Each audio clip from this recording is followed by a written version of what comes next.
Nous y revoilà. L'histoire de cet anime commence un matin. Des mineurs creusaient une mine lorsque, soudain, un violent tremblement de terre frappe l'endroit. Tous s'enfuient immédiatement, car c'est évidemment dangereux. Mais, à la différence des autres, une femme court dans la direction opposée. Les gens fuient parmi les débris et les gravats. Parmi eux, un homme se retrouve coincé entre des troncs de bois. Par conséquent, il laisse tomber sa bourse d'argent. Un ouvrier en profite pour tenter de la lui voler. Cependant, l'homme l'arrête en lui saisissant le poignet. Voyant qu'il résiste, le voleur sourit. Il saisit une pioche et s'apprête à mettre fin à la vie du pauvre homme. Mais, à cet instant, la femme arrive et sauve l'homme en incinérant complètement le voleur. L'homme resté au sol crie de terreur. « C'est une sorcière !» Oui, vraiment ingrat.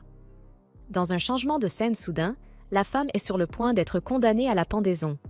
Les habitants du village restent attentifs à l'affaire. Certains lui jettent des pierres en exigeant sa mort. Tout cela est observé par des nobles. L'un d'eux demande où se trouve le prince, puisqu'il est censé être chargé de prononcer la sentence. Mais ce soldat nommé Carter, qui sert le prince, l'ignore simplement. Passons maintenant à l'intérieur d'une demeure. Nous y rencontrons Barof, le serviteur du prince. Il croise Tyr, une servante qui vient de sortir de la chambre où se trouve le prince. Barof lui demande des nouvelles et elle répond qu'il dort encore. Malgré cela, Barof frappe à la porte et entre dans la chambre. Il découvre une scène qui, à première vue, nous laisse comprendre ce qui s'est passé. Barof s'approche du prince pour tenter de le réveiller. De façon inattendue, le prince, qui est d'ailleurs notre protagoniste, se réveille, confus. Il demande où il se trouve. Barof l'informe qu'il doit exécuter une sorcière et que tout le village attend sa sentence. Cela paraît absurde au prince, qui pense même qu'il s'agit d'un rêve. Dans une tentative de se souvenir, il demande s'il s'appelle bien Barof, ce que le vieil homme confirme. Le prince remarque que le vieil homme le regarde avec incrédulité, alors il décide d'observer avant d'agir. Alors qu'il s'apprêtait à partir, le prince s'arrête et se retourne pour regarder la coupe renversée sur le sol. Quelque chose qui lui paraît étrange. Pendant ce temps, au centre du village, les habitants attendent avec impatience l'arrivée du prince. À cet instant, la porte s'ouvre et Roland sort accompagné de Barof. En le voyant, le noble de tout à l'heure affiche une expression de dégoût. Mais tous les villageois l'acclament. Parmi eux se trouvait Tyr, qui restait stupéfaite de le voir là. Roland, de son côté, observait la sorcière en ce lieu. Mais, considérant que tout cela était ridicule, il feint la somnolence et reporte le jugement à une date ultérieure. Carter et Barof tentent de l'arrêter, l'avertissant que s'il la laisse en vie, d'autres sorcières pourraient être attirées. Cela paraît parfait à Roland, car de cette manière, il pourrait toutes les éliminer en même temps. Sans rien ajouter de plus, il quitte les lieux, laissant les habitants et les nobles déconcertés. Dans un changement de scène, Roland se trouve dans sa calèche en route vers sa résidence. En regardant par la fenêtre, il remarque que les gens le regardent avec indifférence. Après un court trajet, ils arrivent à sa résidence. Roland s'enferme dans sa chambre et peut enfin pousser un soupir de soulagement.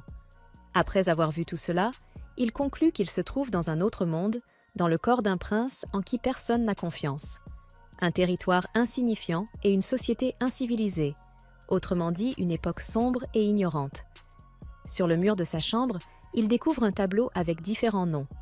Parmi eux, il en voit un qui attire son attention. Il se place devant le miroir et, comprenant qu'il s'est réincarné, suppose qu'il devra s'adapter et assumer le rôle de Roland Wimbledon. Ainsi, dans un changement de scène, on le voit dévorer la nourriture qu'on lui a servie. À ce moment-là, Barof arrive en demandant s'il l'a appelé. Roland répond que oui et l'invite à s'asseoir. En le voyant manger, Barof l'informe qu'ils ont reçu un rapport signalant des traces d'une sorcière dans la forêt de l'Ouest. Et sur les lieux, ils ont trouvé une pièce. Le vieil homme la lui montre, la décrivant comme l'emblème de la confrérie des sorcières. Roland demande ce que c'est. Barof lui révèle qu'il s'agit d'une organisation de sorcières qui rassemble les leurs afin de rechercher la montagne sacrée. Car, selon les rumeurs, quiconque l'atteint obtient la paix éternelle. Une promesse utilisée par la confrérie pour convaincre des jeunes filles de devenir des sorcières. Il lui demande même s'il se souvient de la disparition de nouveau-nés, car on raconte que ce sont elles les responsables. Roland lui demande s'il craint qu'elle vienne sauver la sorcière. Barov le confirme, car il est certain qu'elles ne laisseront pas une compagne déjà corrompue par le pouvoir démoniaque s'échapper. Le protagoniste, intéressé par tout cela, lui demande de quel type de pouvoir il s'agit et comment ils ont réussi à la capturer. Barov lui raconte que cela s'est produit il y a quelques jours, lors de l'effondrement d'une mine du Nord. Une fois encore, Roland demande quel type de sorcellerie elle a utilisé. Barov révèle qu'elle a libéré des flammes maléfiques de ses mains et qu'elle a brûlé une personne jusqu'à la faire fondre. C'est pourquoi il estime qu'ils doivent se débarrasser d'elle au plus vite. Roland ignore cette suggestion et lui demande de le conduire jusqu'à elle. Barov tente de l'en empêcher, mais Roland change de sujet et lui demande pourquoi ils ont décidé d'utiliser la potence pour cette sorcière plutôt que le bûcher. Barov suppose que c'est parce que cette sorcière ne craint pas le feu. Dans un changement de scène, Roland descend vers le cachot où se trouve la sorcière. Carter tente de le faire revenir à la raison, mais notre protagoniste ignore ses avertissements et demande qu'on le guide jusqu'à elle. Après un bref trajet, ils arrivent devant la cellule de la sorcière. L'un des gardes ouvre les barreaux et Roland entre. Carter se place devant lui pour le protéger, mais sa peur est palpable. À cet instant, la sorcière relève la tête et se met debout. Immédiatement, Carter dégaine son épée, prêt à attaquer. Mais Roland le calme. Il s'approche de la sorcière et lui demande son nom, après s'être présenté comme le seigneur de la ville frontalière. Oui, tout un chevalier, ce Roland. La sorcière révèle son nom, Anna. Roland lui demande ce qui s'est passé ce jour-là dans la mine. Anna lui raconte que son père était un mineur qui travaillait dans cette mine lorsque l'effondrement s'est produit. Il était resté coincé sous un rocher qui écrasait sa jambe. Et à ses côtés, il y avait un autre mineur qui voulut en profiter pour lui voler les économies de toute sa vie. Son père lutta de toutes ses forces pour l'en empêcher. Et quand elle le retrouva enfin, elle vit ce mineur lever sa pioche pour mettre fin à sa vie. Alors, elle n'eut d'autre choix que de lui ôter la vie. Après avoir écouté son histoire, Roland lui demande comment elle a été arrêtée. La sorcière répond, tremblante, qu'on l'a piégée. Roland demande qui en est responsable. Cependant, elle ne répond pas. Barov s'approche de Roland et lui révèle que c'est son propre père qui l'a dénoncé. Cela déconcerte Roland. Mais Barov lui explique qu'il l'a sûrement fait pour la récompense. Car la personne qui découvre et dénonce une sorcière reçoit 25 dragons d'or. Une somme qui, pour quelqu'un avec la jambe brisée, équivaut à une assurance vie. Laissant cela de côté, Roland demande si l'autre mineur était adulte, car il souhaite savoir comment elle l'a tué. Anna avoue qu'elle l'a fait avec ce pouvoir qu'ils appellent le pouvoir du diable. En entendant cela, les gardes et Carter se mettent en alerte. Cependant, Roland ne bronche pas et lui demande de le lui montrer. Carter et Barov remettent cette décision en question, lui rappelant que la pierre du châtiment divin la retient prisonnière et que s'il la libère, les conséquences seraient inimaginables. Même la sorcière dit à notre protagoniste que sa propre curiosité pourrait le tuer. Roland ignore cela et lui répond que, si elle était un démon malveillant, elle ne devrait pas le tuer lui, mais son père. Anna secoue la tête et se met à pleurer.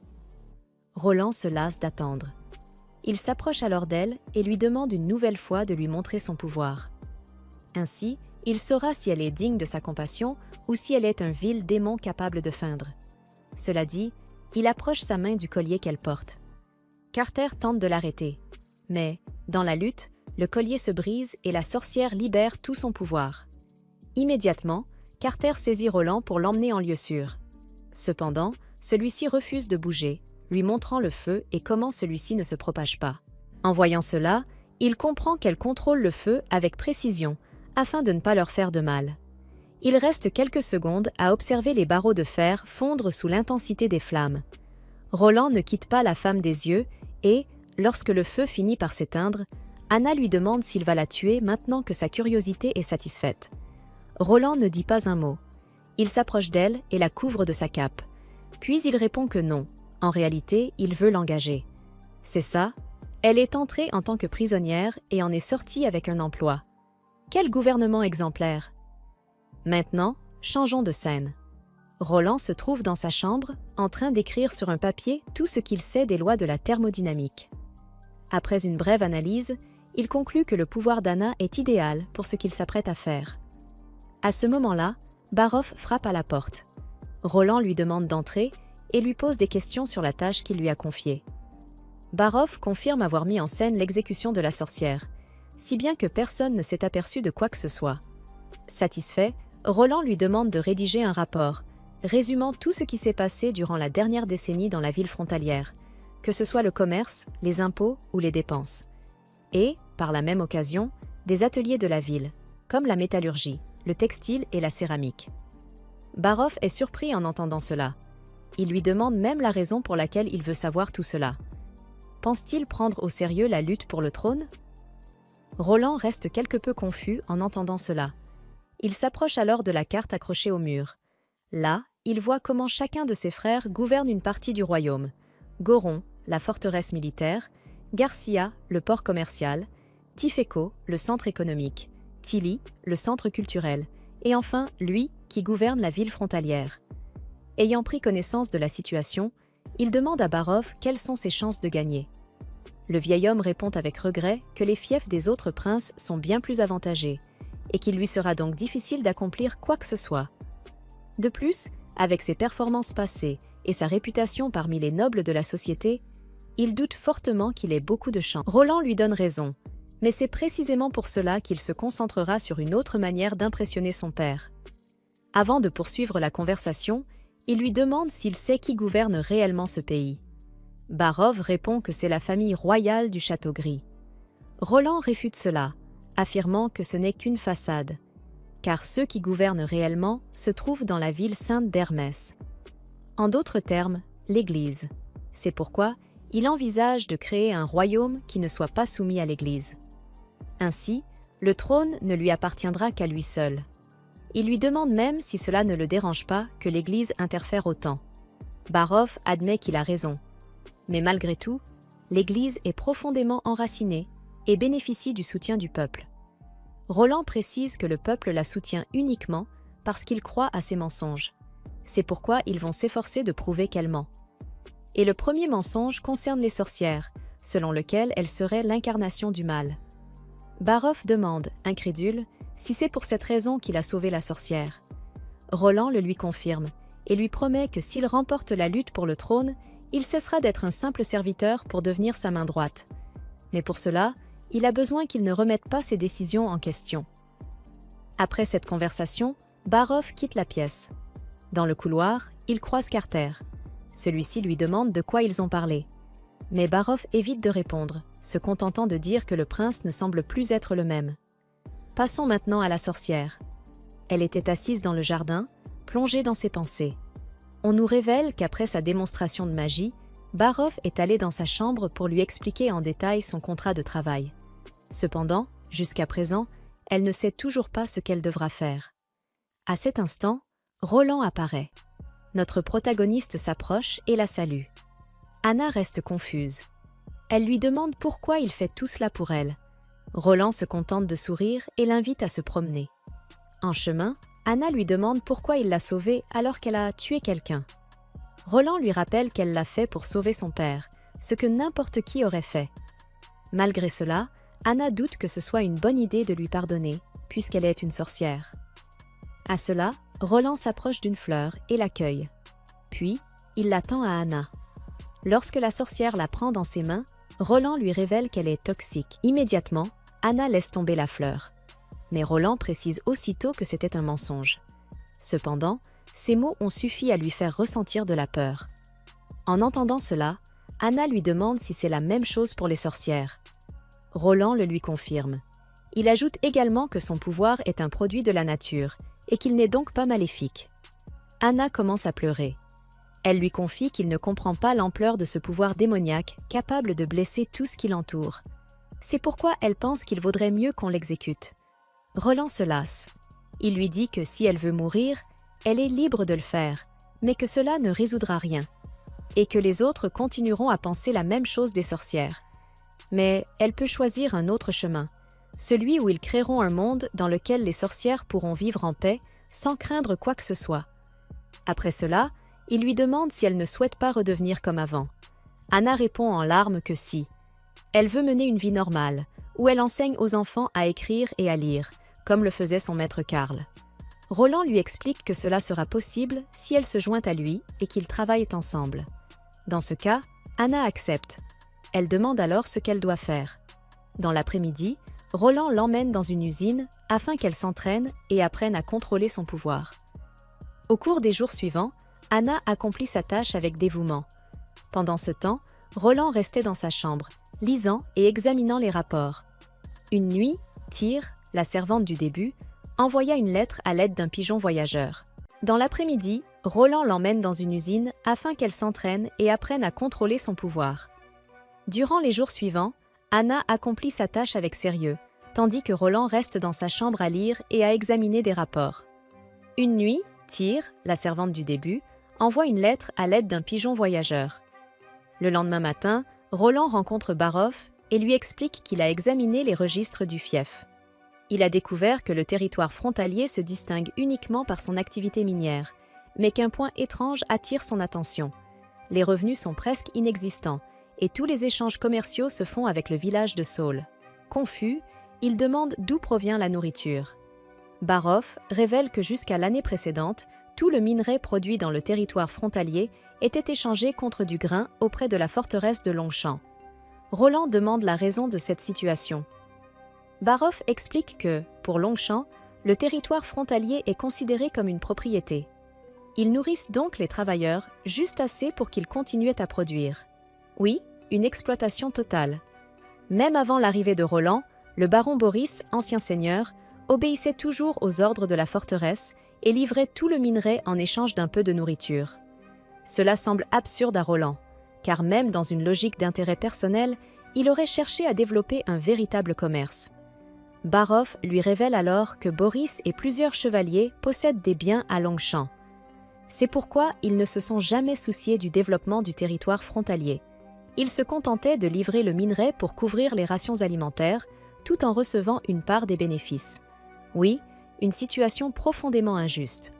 Roland comprend qu'ils ne peuvent pas continuer ainsi et ordonne donc de mettre fin à cet échange. Barov demande alors d'où viendra la nourriture.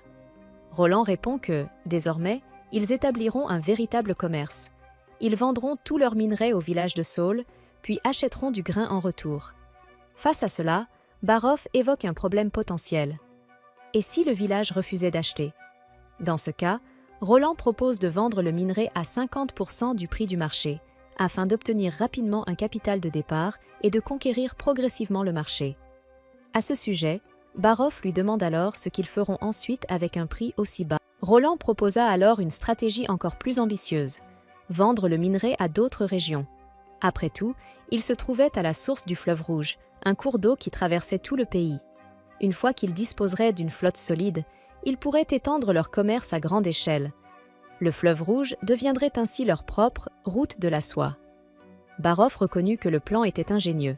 Cependant, il souleva une inquiétude majeure.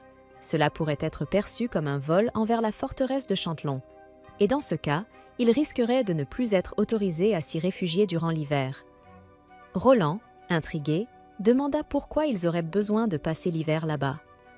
Barov lui rappela alors l'existence de la lune démoniaque. Chaque année, après le printemps enneigé, une sorte de porte de l'enfer s'ouvrait dans les montagnes du Dragon. Une énergie maléfique s'en échappait, corrompant les animaux de la forêt de brume.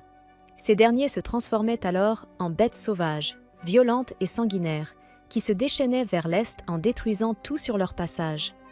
Or, le village frontalier ne possédait aucune muraille.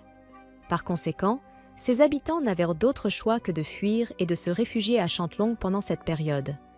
Roland comprit immédiatement une chose essentielle. Tant que ce problème ne serait pas résolu, il ne pourrait ni prospérer, ni espérer rivaliser pour le trône. Sans perdre un instant, il fit appeler Carter. Peu après, dans la salle royale, 3 survivants de la lune démoniaque furent amenés devant lui. 2 d'entre eux étaient des chefs de patrouille chargés d'allumer les signaux de feu, tandis que le 3e était un chasseur ayant réussi à affronter et tuer 2 de ses bêtes. Roland commença par les interroger sur le fonctionnement des signaux. Le premier homme, nerveux, se mit à bégayer.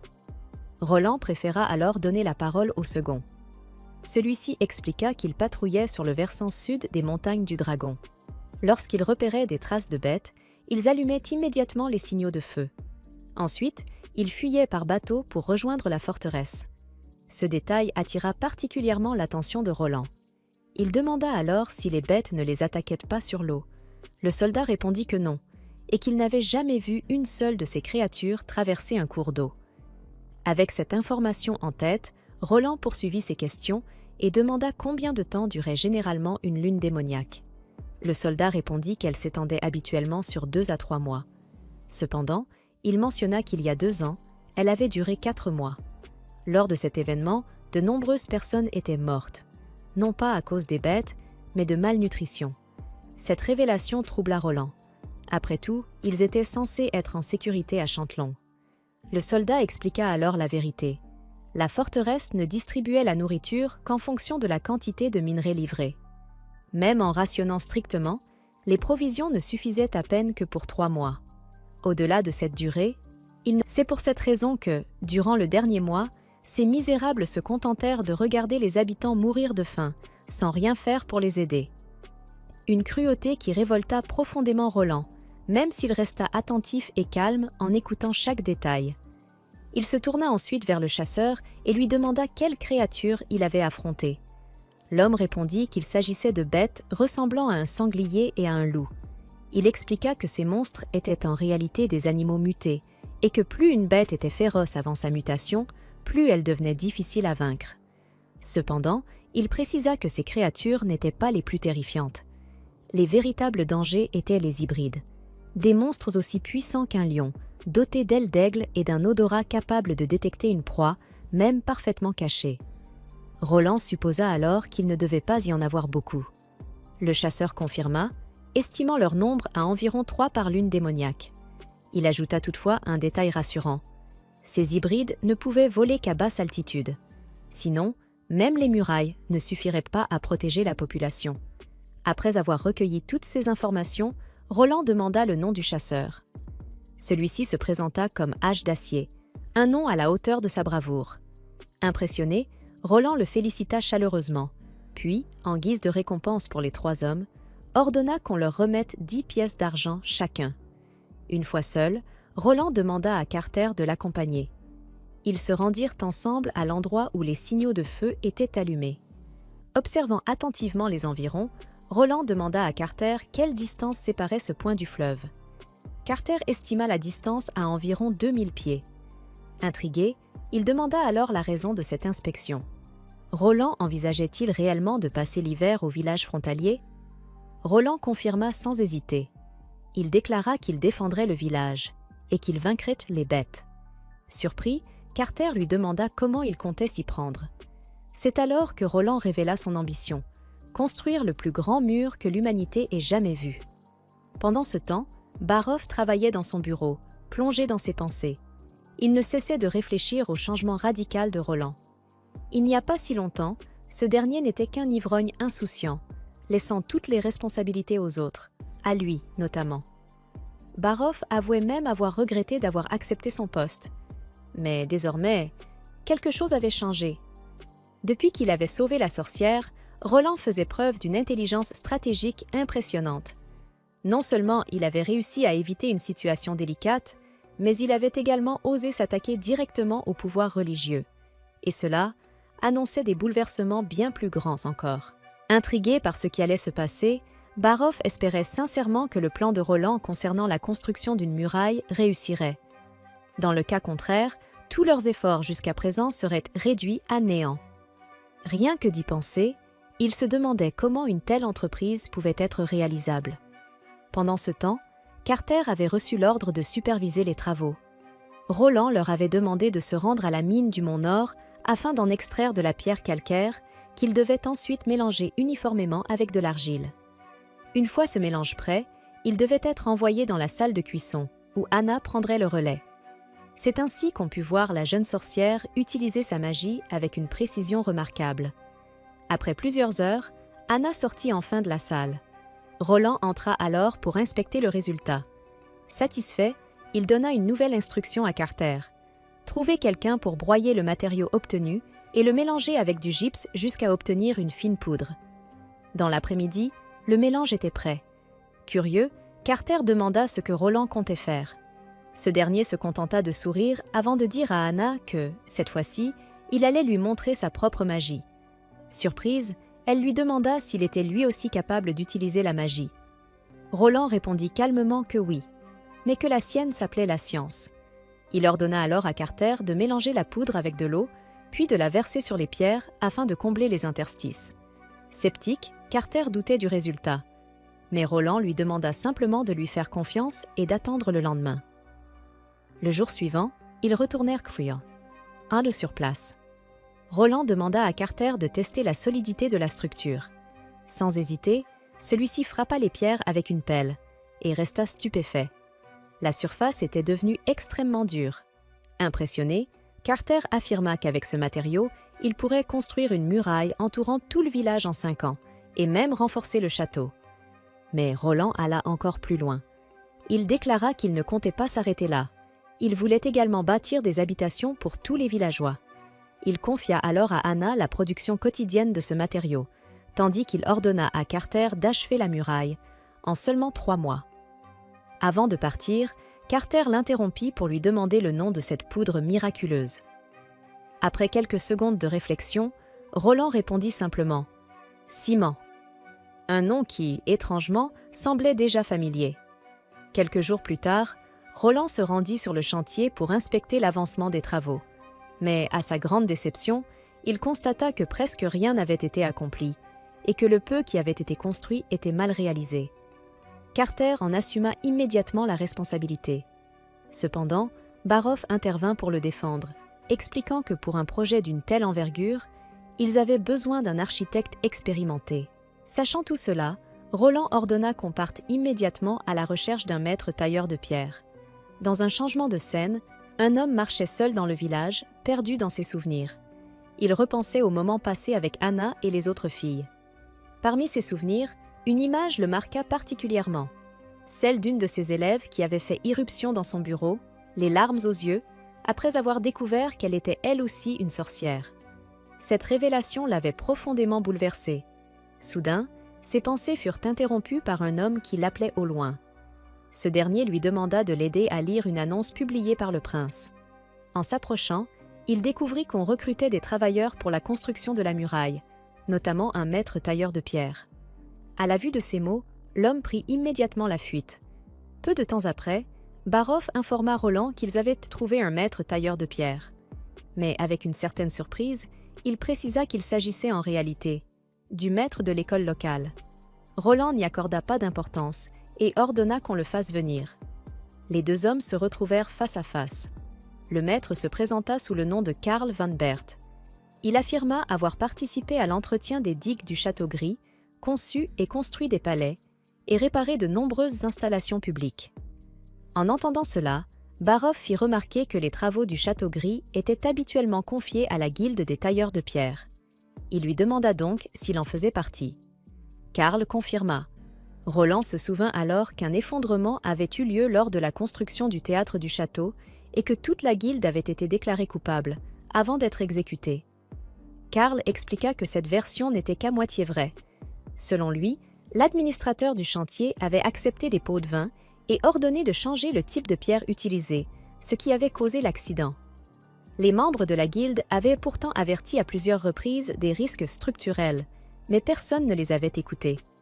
Après la catastrophe, ils avaient tenté d'expliquer la situation à l'enquêteur. Mais lorsque l'administrateur fut interrogé, il déclara qu'il avait simplement cherché à réduire les coûts. Sur la base de ce témoignage, les autorités le déclarèrent innocent, tandis que toute la guilde fut condamnée à mort.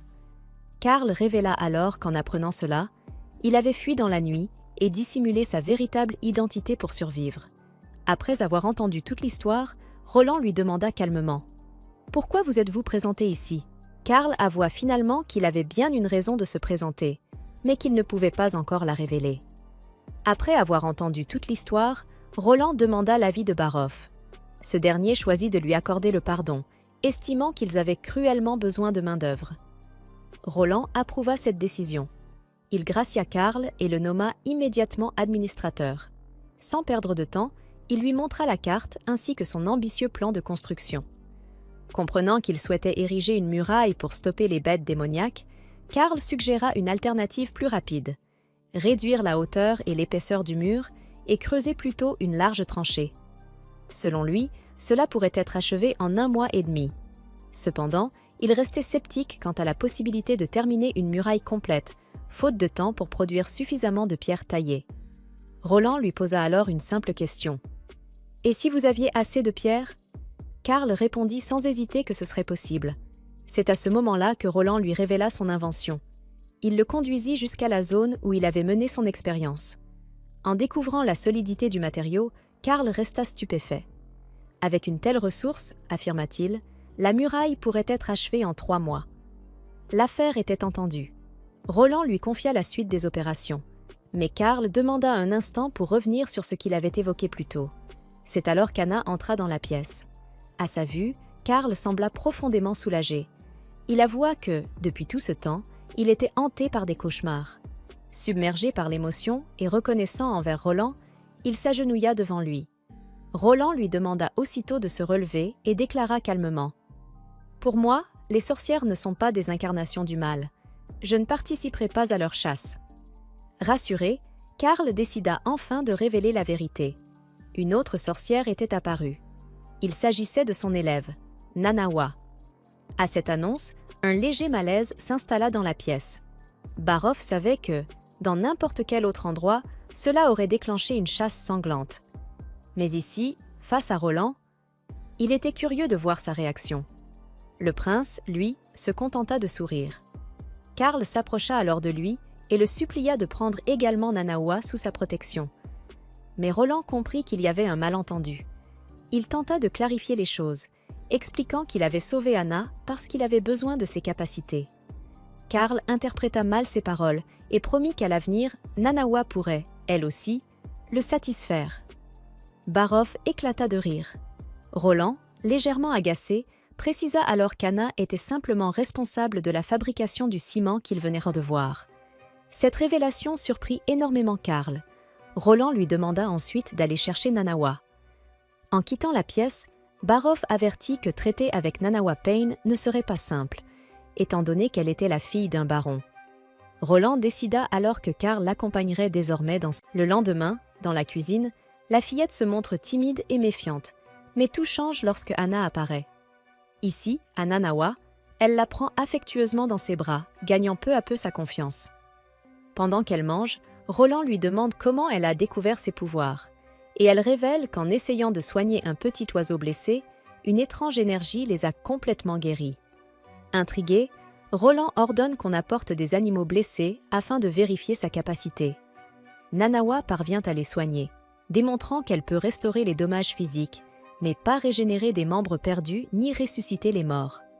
Roland décide alors qu'elle doit s'entraîner, sans alerter sa famille. Pendant ce temps, Carter commence à comprendre son intérêt pour les sorcières et, face à la menace imminente de la lune démoniaque, Roland affirme qu'ils survivront, bien qu'ils soient conscients qu'ils font face à des dangers encore plus grands.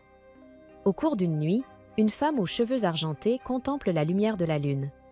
Un homme entre alors dans la pièce, s'adresse à elle en l'appelant « Votre Altesse » et l'informe que la flotte noire est revenue avec un grand butin après avoir intercepté un convoi allant de Valentria au cœur du loup.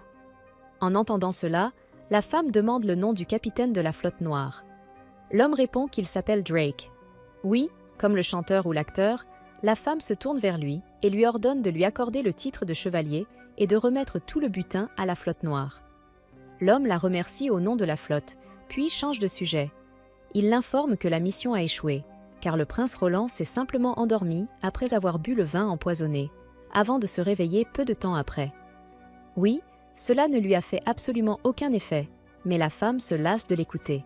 Elle lui ordonne de lui dire qu'elle lui accorde une dernière chance et demande également d'envoyer les affaires de sa sœur afin qu'il agisse en conséquence.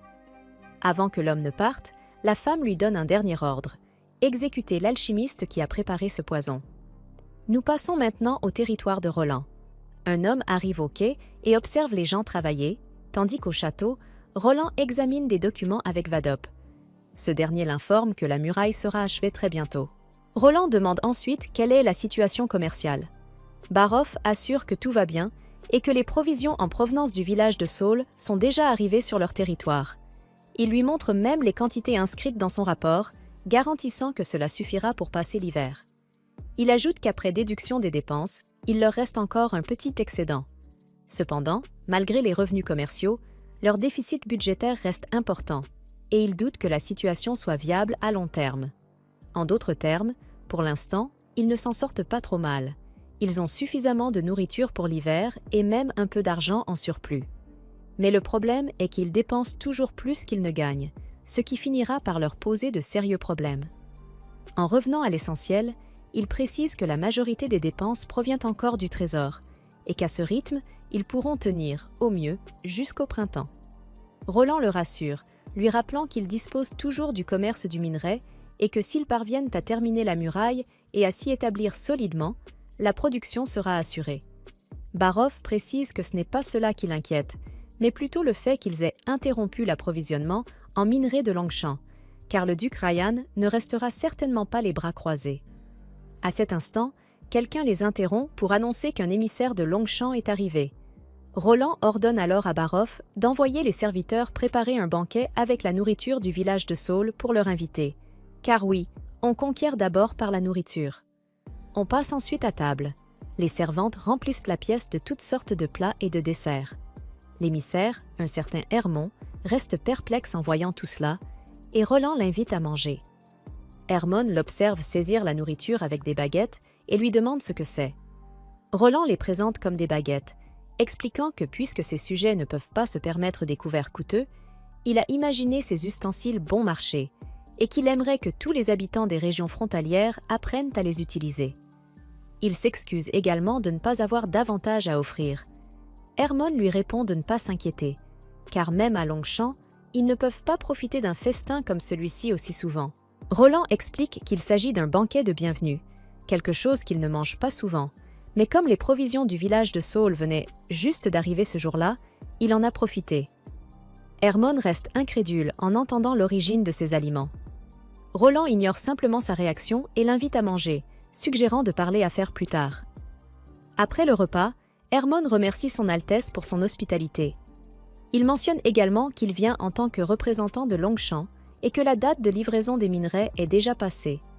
Les vivres étaient prêts à être envoyés, mais cela n'a pas pu être fait car le minerai n'est toujours pas arrivé. Roland explique qu'ils ont récemment subi un accident. La mine du Nord s'est effondrée, interrompant la production, ce qui les a empêchés de réunir la quantité de minerai convenue.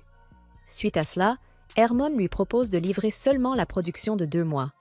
Mais Roland, lui rappelant que, 2 ans auparavant, beaucoup sont morts de faim et qu'il ne permettra pas que cela se reproduise, décide d'annuler cet échange entre la forteresse et la ville frontalière. Hermon est surpris, encore plus lorsque Roland lui annonce qu'il a vendu le minerai au village de Saul. Il explique qu'ils vendent tout ce qui peut être acheté avec de l'argent et que ce commerce est donc plus avantageux pour son peuple. Oui, notre Roland est un véritable homme d'affaires. Après avoir écouté son Altesse, Hermon lui fait remarquer que le village de Saul ne commerce pas en minerai. Même s'il pète en pièces, cela ne représentera pas grand-chose, et cela pourrait même être une perte. Longshan opère dans l'Ouest depuis plus d'1 siècle, surpassant largement le village de Saul en développement et en taille de marché. C'est pourquoi, à long terme, il serait plus avantageux que la forteresse reste leur unique partenaire commercial. Hermon propose alors d'acheter 30% du minerai à un prix inférieur à celui du marché, une offre où les 2 parties pourraient en tirer profit, démontrant ses talents de négociant. Roland lui demande si ce qu'il propose garantirait l'accord des familles de la forteresse. Hermon répond qu'il n'en est pas certain, mais puisqu'il est chargé du commerce extérieur, il fera de son mieux pour les convaincre. Sur ces mots, Roland accepte, et Hermon se prépare à partir. Avant de quitter les lieux, il ajoute qu'il pourrait être dangereux de voyager jusqu'au village de Saul, surtout qu'il ne reste que 2 mois avant l'hiver. Hermon lui suggère alors d'adopter le point de vue du duc Ryan et de faire preuve de prudence sur certains sujets. Face à cela, Roland lui répond qu'ils n'iront ni au village de Saul ni à Longshan, mais qu'ils construiront une muraille pour se défendre, devenant ainsi la nouvelle frontière du royaume de Château-Gris. Surpris, Hermon lui rappelle que toute décision prise par son Altesse affectera l'ensemble des territoires frontaliers. Si quelque chose tourne mal, leur peuple n'aura aucun moyen de fuir. Roland le remercie pour son inquiétude et Hermon prend congé. Et en effet, Roland prend un énorme risque. Si son plan échoue, tout pourrait très mal se terminer. Après cette réunion, Roland demande à Baroff de préparer les provisions comme prévu. De son côté, Hermon retourne dans sa ville et rapporte tout ce dont il a parlé avec Roland, la construction de la muraille et son intention de diriger ses sujets pour vaincre les bêtes et transformer le territoire frontalier en nouvelle frontière du royaume de Château-Gris. Oui, Roland vise bien plus que de rester un simple seigneur local. En entendant cela, l'un des fonctionnaires se lève et critique les actions de Roland, les qualifiant d'enfantines. Les autres nobles rient également, affirmant que ce n'est qu'une question de temps avant que ce prince idiot ne vienne supplier leur clémence. À ce moment-là, le duc prend la parole. Il appelle Boris et lui demande s'il sait quelque chose à propos de cette muraille. Boris explique que, quelques jours auparavant, le prince Roland recrutait des tailleurs de pierre et de la main-d'œuvre. Cependant, il pensait qu'il s'agissait simplement de travaux pour rénover le jardin ou autre chose du genre, et non pour construire une muraille. Après cela, le duc demande à Hermon s'il a pu voir cette muraille de ses propres yeux. Hermon répond que oui. Avant de quitter le territoire frontalier, il est allé vérifier par lui-même et a découvert qu'elle était en construction près de la forêt de Brume. Cependant, il ignore quelles méthodes sont utilisées car les travaux avancent à une vitesse étonnamment rapide. Cependant, il doute qu'il puisse résister aux bêtes démoniaques. Face à cela, le duc lui demande son avis. Pendant que cette réunion se déroule, Roland convoque tout le peuple pour une annonce importante. Il leur révèle la rencontre qu'il a eue avec l'émissaire de la forteresse de Longchamp, où on lui a réclamé la livraison du minerai. Il explique qu'il a tenté de négocier en exposant la situation actuelle de leur production et en demandant des provisions pour passer l'hiver, mais que cette demande a été refusée. Ainsi, ils ne recevront pas de nourriture comme ce fut le cas lors de la lune démoniaque d'il y a 2 ans. Et comme on pouvait s'y attendre, la population est immédiatement envahie par l'inquiétude. Roland ajoute que récemment, les astrologues du royaume de Château-Gris l'ont averti que cet hiver sera plus long. Il pourrait durer plus de 4 mois, ce qui signifie que si rien ne change, la tragédie d'il y a 2 ans se reproduira et sera encore pire. Pour cette raison, il leur demande de se souvenir de tous leurs proches qui ont péri à cette époque. Pendant ce temps, à la réunion des nobles, Hermon déclare qu'il pense que le prince construit la muraille dans un but commercial. Son objectif serait probablement de les forcer à commercer avec de la monnaie. Mais comme il s'agit d'un prince, il suggère de ne pas entrer en conflit avec la famille royale. Il explique que s'ils acceptent d'acheter le minerai à 30% en dessous du prix du marché, cela resterait rentable. De plus, il leur serait bénéfique que Roland puisse défendre le territoire frontalier, car il pourrait ainsi réduire les coûts liés à la lutte contre les bêtes. Il pourrait également cultiver les vastes terres situées entre la forteresse et le village. Il ajoute que, puisque la lutte pour le trône dure 5 ans, le prince Roland ne restera pas inactif. Ainsi, à la fin de cette période, le territoire frontalier deviendra plus prospère, tout en restant sous leur autorité. À ce moment-là, le duc posséderait le plus vaste territoire du royaume. C'est pourquoi il propose d'acheter le minerai et d'envoyer des hommes pour participer à la construction de la muraille. Et oui, comme on pouvait s'y attendre, les autres membres de la réunion se mettent à rire et le traitent d'ingénu. De son côté, le duc reconnaît que c'est une bonne idée, mais précise aussitôt que c'est une façon de penser propre aux commerçants, qui ne voient que les gains et les pertes. Se levant de son siège, il affirme qu'il n'est pas arrivé jusqu'ici en ne pensant qu'au profit. C'est pourquoi il remet en question l'intérêt de négocier avec quelqu'un qu'il ne peut pas contrôler. Après tout, celui qui n'obéit pas reçoit sa punition. De plus, il se moque bien que le territoire frontalier prospère ou non. Après tout, il lui appartient, donc personne ne peut en prendre le contrôle. Et le prince ne fait pas exception. Pendant ce temps, le protagoniste présente au peuple les provisions qu'il a obtenues, assurant qu'elles suffiront pour tout l'hiver. Oui, enfin une bonne nouvelle. Il affirme également que la tragédie du passé ne se reproduira pas.